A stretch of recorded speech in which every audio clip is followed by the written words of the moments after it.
ఏమన్నావు? మీ అమ్మ మీ నాన్నకి ఫోన్ చేసి డబ్బులు అడగడానికి ఈగోనా అన్నావు కదా? కాదు.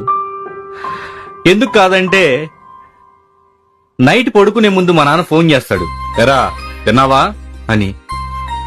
వెంటనే నేను తిన్నానని ఒక అబద్ధం చెప్తే ఆయన హ్యాపీగా నిద్రపోతాడు. ఒక్క అబద్ధం చెప్తేనే ఆయన అంత హ్యాపీగా ఉంటాడంటే, ఆయన జీవితాంతం హ్యాపీగా ఉంచడానికి ప్రతిరోజు అబద్ధం చెప్పడానికి నేను రెడీ. చిన్నప్పుడు సెలవులు ఇచ్చినప్పుడు అమ్మ ఒళ్ళో వెళ్లి పడుకుంటే తల నిమురుతా ఉండేది. ఆ ప్రేమ ఎంత బాగుంటుందో. ఇప్పుడు కూడా వెళ్లి అమ్మ ఒళ్ళో తల పెట్టాలని ఉంటుంది,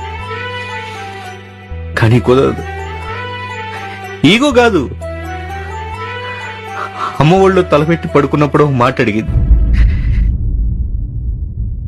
ఏం చేస్తున్నావు నానా అని. దానికి నా దగ్గర సమాధానం లేదు. నేనే కాదు, 25 సంవత్సరాలు దాటిన ఏ కుర్రోడు కన్న తండ్రి కళ్ళల్లో కళ్ళు పెట్టి చూడలేడు, ఫ్రెండ్స్ తో ఉన్నంత హ్యాపీగా అమ్మా నాన్నతో ఉండలేడు.